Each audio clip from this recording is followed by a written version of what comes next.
महत्त्वाच्या चर्चेनंतर जकात वाढ न करण्याच्या निर्णयामुळे करवाढीतून पुणेकरांना दिलासा मिळाला आहे।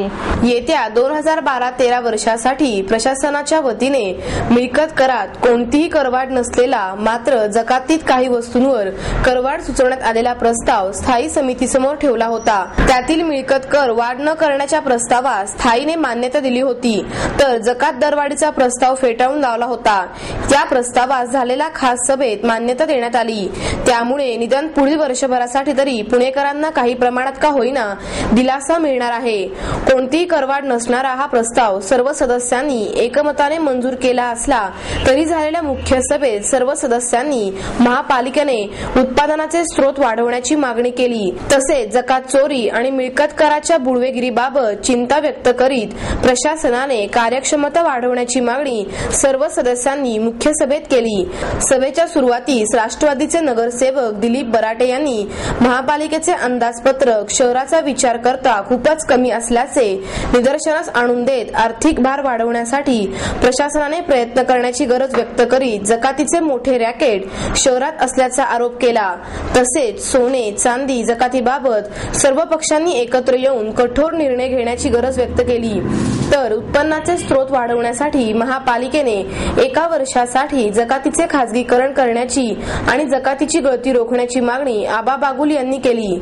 शहराच्या वाढीबरोबरच जकातीची वाढ झाली नसल्याचे निदर्शनास आणून देत नगरसेवक अशोक यनपुरे, अविनाश वाघवे, धनंजय जाधव यांनी जकात कर्मचाऱ्यांच्या सुरक्षेबरोबरच व्यापाऱ्यांचे प्रश्न सोडून उत्पन्न वाढवण्याचे उपाय सुचवले।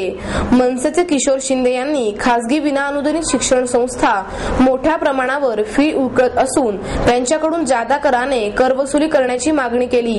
पुणेकरांच्या जीवावर पगार घेता मग पुणेकरांसाठी चांगले कामही करा अशा शब्दात बंडू कैमसे यांनी पूरग्रस्त वसाहतीत 3 पट मिळकत कर वसूल करणाऱ्या प्रशासनावर जोरदार टीका करीत स्रोत वाढविताना कठोर निर्णय घेण्याची गरज त्यांनी व्यक्त केली। आयटी कंपन्यांना प्रोत्साहन देण्यासाठी त्यांच्याकडून घरगुती दराची कर आकारणी करण्यात येत होती, ती यापुढे व्यावसायिक दराने करण्याची मागणी अरविंद शिंदे यांनी केली।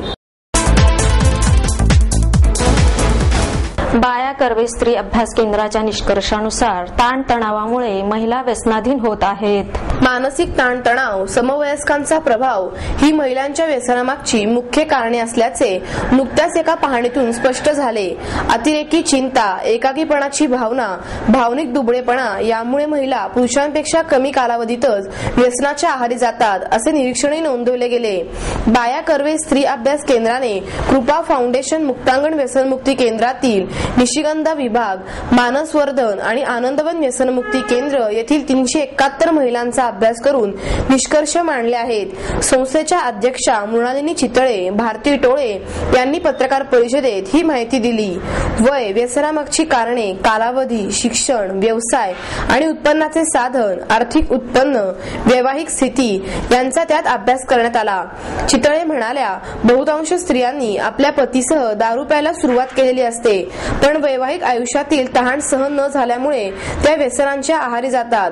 व्यसनमुक्ती केंद्रात येताना त्या अत्यंत भेदरलेल्या, गोंधळलेल्या असतात, शारीरिक दृष्ट्याही वेदनाग्रस्त असतात। या महिलांना कुटुंब, समाजाकडून अनेक प्रकारचे वाईट अनुभव आलेले असतात। व्यसनमुक्तीसाठी मारहाण, उपाशी ठेवणे, आर्थिक कोंडी करणे, चटके देणे, मांत्रिकांचे आघोरी उपाय केले जातात। ते अपयशस्वी झाल्यावर शेवटचा पर्याय म्हणून व्यसनमुक्ती केंद्रात आणले जाते। व्यसन हा मनाचा, व्यक्तिमत्वाचा आजार आहे। व्यसनाधीन महिला अति संवेदनशील असतात। उपचारानंतर त्यांना घरी नातेवाईकांकडून योग्य वागणूक मिळत नाही। कुटुंबाने अशा महिलांना सहकार्य करण्याची आवश्यकता आहे। खरं तर आम्हाला तिथे दाखल झालेल्या प्रत्यक्ष स्त्रियांशी संवाद साधता आला असता तर अधिक चांगली माहिती मिळू शकली असती, परंतु त्यांच्या काही अडचणींनी असं करता आलं नाही। कृपा फाउंडेशननी मात्र आम्हाला तिथल्या स्त्रियांशी संपर्क साधायचा, त्यांची मुलाखत घ्यायची परवानगी दिली। बाकीच्या ठिकाणी आमच्या ज्या केस फाईल्स होत्या त्या 2005 पासून ज्या स्त्रिया त्या केंद्रात दाखल झाल्या होत्या त्यांच्या केस फाईल्सचा आम्ही अभ्यास केला, त्याचं विश्लेषण केलं आणि त्याच्यावरनं काही निष्कर्ष काढलेले आहे। एक गोष्ट असं लक्षात आलं की व्यसनमुक्ती केंद्रामध्ये फक्त दारू आणि अंमली पदार्थ याच्या आहारी गेलेल्या व्यक्तींना दाखल करून घेतले जाते, म्हणजे सिगरेट, गुटखा खालच्या वर्गात मिश्रीचं खूप मोठ्या प्रमाणात आहे. पण व्यसनमुक्ती केंद्रात याच 2 गोष्टींना दाखल करण्याचं एक कारण म्हणजे याच्यामुळे प्रचंड कौटुंबिक किंवा सामाजिक नुकसान बाकीच्या व्यसनांमुळे होत नसतं. पण दारू, अंमली पदार्थ याच्यामुळे मात्र कुटुंब उद्ध्वस्त होतं, सामाजिक प्रतिष्ठा धुळीस मिळते. त्यामुळे या 2 व्यसनांवर कॉन्सन्ट्रेशन करून त्यांना व्यसनमुक्ती केंद्रात पहिले दाखल घेतलं जातं.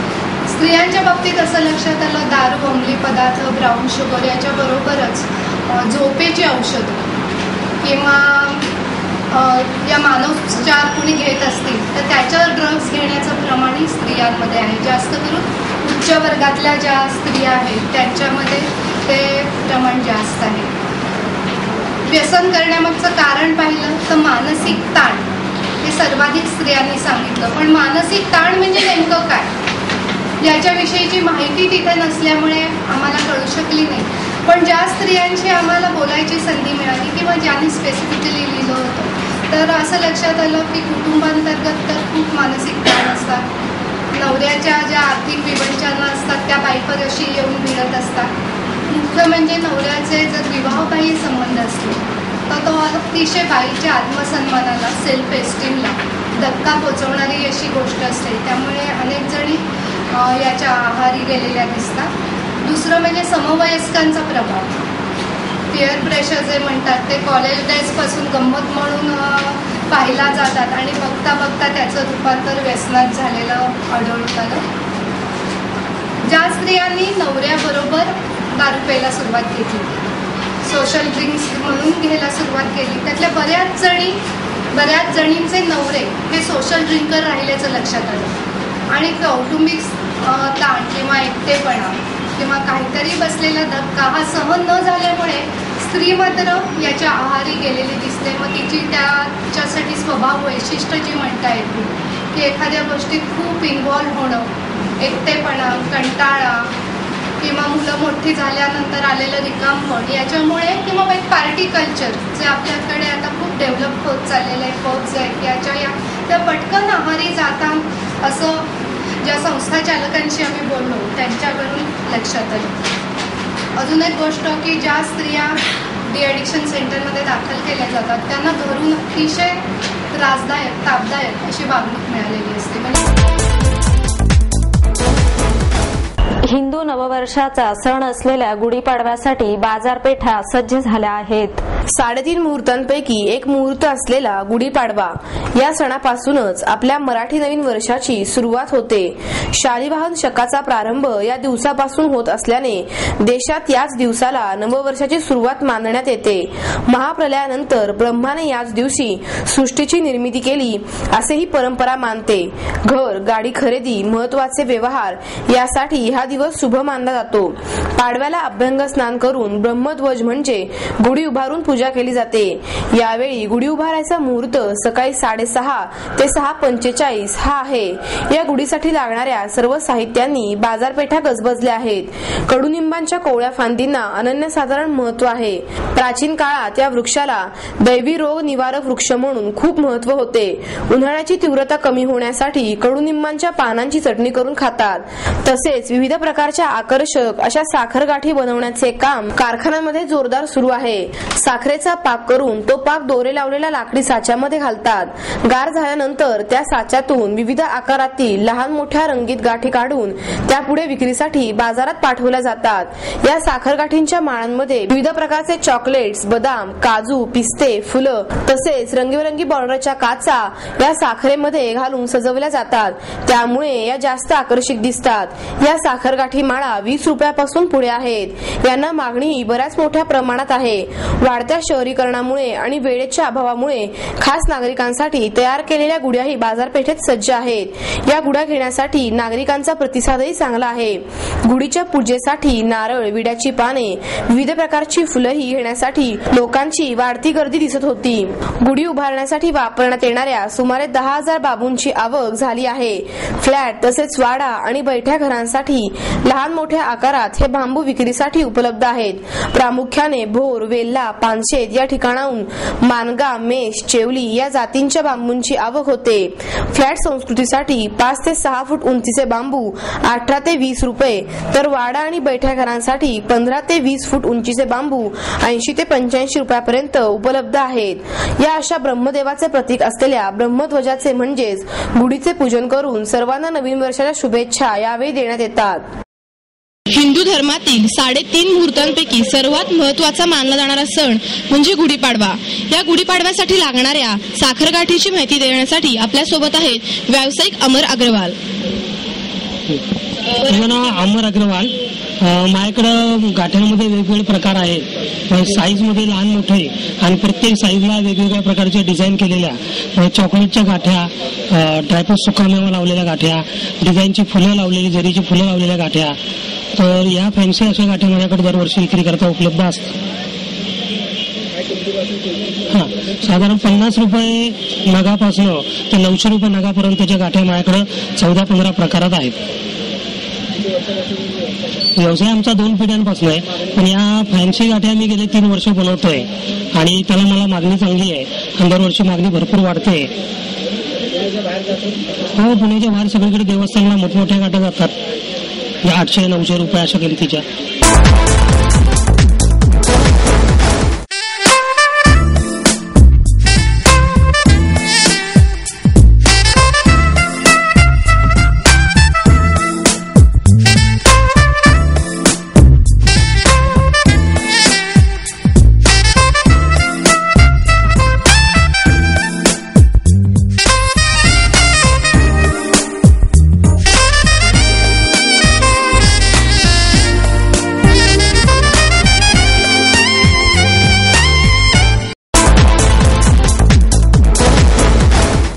कुष्ठरोग मुक्त झाल्याची घोषणा करूनही नवीन कुष्ठरुग्ण सापडत आहेत, अशी टीका माजी पेट्रोलियम मंत्री राम नाईक यांनी केली. दिवसेंदिवस बिकट होणारा कुष्ठरोगांचा प्रश्न पंतप्रधानांनी गांभीर्याने घेतलेला नाही.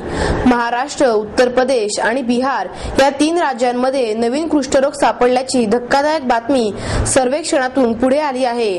त्यामुळे सरकारचा हा दावा फोल ठरला आहे. कुष्ठपीडितांच्या सशक्तीकरणासाठी अनेक शिफारशी करण्यात आल्या होत्या.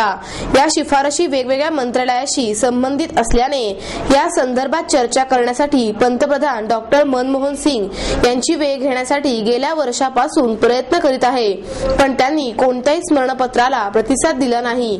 त्यामुळे राष्ट्रपती प्रतिभा पाटील यांना निवेदन देण्यात आले आहे, असेही त्यांनी स्पष्ट केले. जगातील 55% कुष्ठरुग्ण भारतात असूनही त्याबाबत सरकार उदासीन आहे.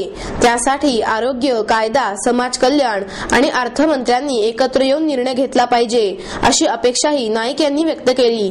इंटरनॅशनल लेप्रेसी युनिटचे अध्यक्ष डॉक्टर शरदचंद्र गोखले म्हणाले, कुष्ठरोग पूर्णपणे बरा होऊ शकतो, मात्र जुन्या कायद्याची अंमलबजावणी सुरू आहे.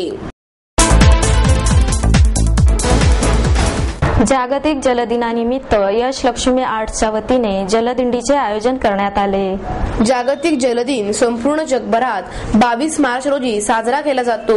या निमित्ताने जलदिंडीचे आयोजन करण्यात आले होते. सकाळी 7:30 वाजता शनिवारवाडा येथून निघून श्रीमंत दगडूशेठ हलवाई गणपती मार्गे लक्ष्मी रस्त्याने उमऱ्या गणपती चौकातून ओंकारेश्वर मंदिर येथे सकाळी 11 पर्यंत ही जलदिंडी संपन्न झाली. वनराईचे अध्यक्ष मोहन धारिया, यशवंतराव चव्हाण प्रतिष्ठानचे अध्यक्ष अजित निंबाळकर, आमदार गिरीश बापट तसेच सुप्रसिद्ध व्यंगचित्रकार मंगेश तेंडुलकर हे सर्व या कार्यक्रमाचे पाहुणे होते. सदर दिंडी ही जलसंवर्धन, जलजतन, पाण्याचा योग्य वापर याविषयी जास्तीत जास्त जनजागृती करावी या सामाजिक हेतूसाठी आयोजित केली होती. मातंग समाज फोरमचे अध्यक्ष अशोक लोखंडे यांची तडीपारी रद्द व्हावी या मागणीसाठी 23 मार्च रोजी मोर्चा काढण्यात येणार आहे. मातंग समाज अभ्यास आयोग, मातंग समाज फोरम आदी विविध संघटनांच्या माध्यमातून अशोक लोखंडे यांनी मातंग समाजातील लोकांसाठी काम केले आहे. राजकीय स्वार्थापोटी त्यांच्यावर खोटे गुन्हे दाखल करण्यात आले आहेत. त्यांच्यावरील गुन्हे मागे घेऊन त्यांची तडीपारी रद्द करावी अशी मागणी दलित युवक आंदोलनाचे सचिन बागडे यांनी पत्रकार परिषदेत केली. प्रकाश वैराळ, सुनील खंडाळे यावेळी उपस्थित होते. स्वारगेट येथील अण्णाभाऊ साठे यांच्या पुतळ्यापासून सकाळी 11 वाजता मोर्चा काढण्यात येणार आहे. विविध दलित संघटनांमधील 1000 कार्यकर्ते या मोर्चामध्ये सहभागी होणार आहे, असेही यावेळी सांगण्यात आले.